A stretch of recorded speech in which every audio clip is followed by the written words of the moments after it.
Hi there, and thanks for joining me for this week's edition of your Wheel and Anchor weekly newsletter. Well, September is upon us, and before too long, the leaves are going to start changing color.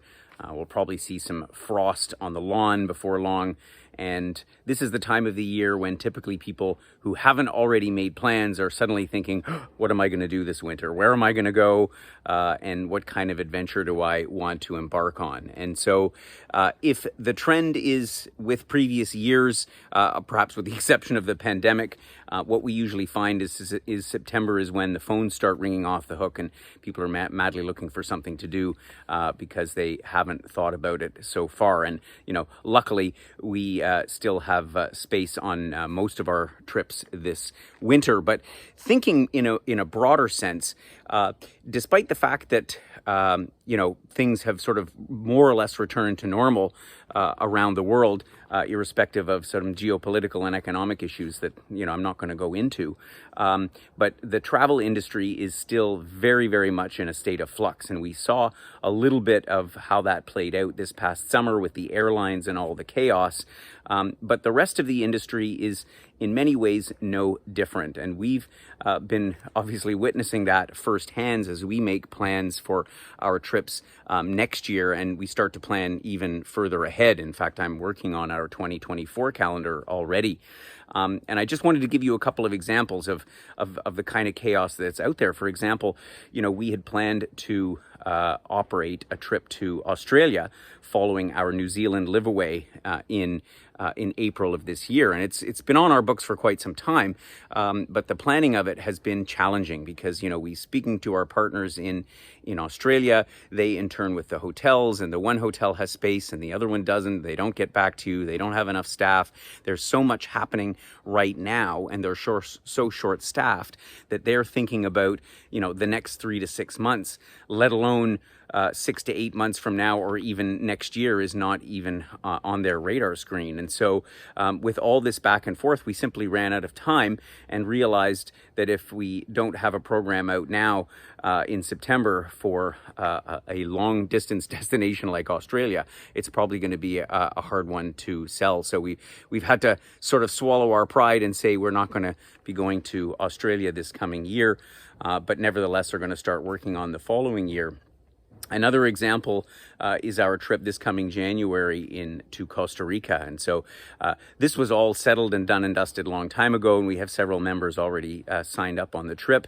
And then when we were just going about the arrangements for second deposits and all that, we got advice from our partner that, in fact, the one lodge had completely double booked us and others, and we're not going to be able to accommodate to offer us accommodation in spite of the fact that we have a contract and everything was sort of locked in place.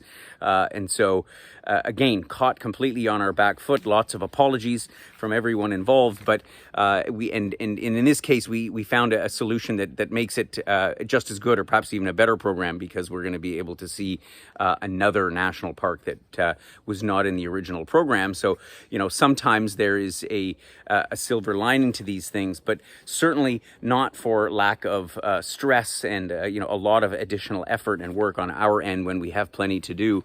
But that's, as I say, that's kind of the name of the game right now. And one more thing that I wanted to point out, and hopefully we'll be able to bring this to you for those that were interested or thinking about doing a voyage to the great continent down under to Antarctica. We got a call literally just about 2 days ago from Hurtigruten. That's the company that I worked with for the better part of 25 years, that operate ships through Norway and also to Antarctica, that they are stuck now with a whole ship that was chartered by a company in China. And of course, they can't leave China for the foreseeable future. And so they are doing a bit of a fire sale on trips to Antarctica for this coming January. So we're just working out details with them on that. But again, another example of the chaos that is still existing in the business that we're all facing. For us, this is a day-to-day challenge. And for you, it might mean an opportunity. As I say, if you're interested in a last-minute trip to Antarctica at prices that'll probably be 30 to 40% off what they normally are, then that would be the time to do it, assuming we can get all the I's dotted and T's crossed and get the information out to you. And I could tell a million other stories, but it's neither here nor there. I think the message here is that regardless of where you're planning to go, be it this winter or any time in the next 12 months, it's a good idea to sort of really think about and make your plans sooner than later, because you may find that you are surprised, not in a positive way, when you get the answer, because, as I say, we're all struggling in this business. And at the same time, I'm optimistic. I think for all the challenges, there are some great opportunities, and we're certainly going to seize upon them. This past week, we just had our webinar on Peru, Land of the Incas, a program that for similar reasons we had scheduled to operate this past June. But again, we got caught up in all of the demand and the last minute rush, and so we had to let the space go. But I know that several of our members who were booked for this year are going to be joining us next year. It's a terrific trip. If you missed the webinar, the replay, link to the replay is in the blog below.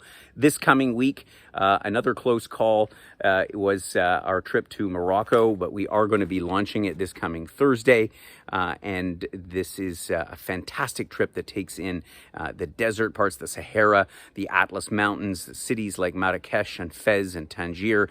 Really an amazing program around Morocco. Please join us to find out all about that. In fact, one of our hosts, Alfred Poole, is there in Marrakesh now and will hopefully be joining us for the webinar this Thursday, so we'll tell you all about it. So stay tuned for more to come. As I say, September is always an exciting and busy month for us, so I look forward to speaking with you, to traveling with those of you who are coming with us to France in October. And in the meantime, take care. And I hope the Indian summer comes and the weather stays warmer a little longer. We'll see you all again very soon.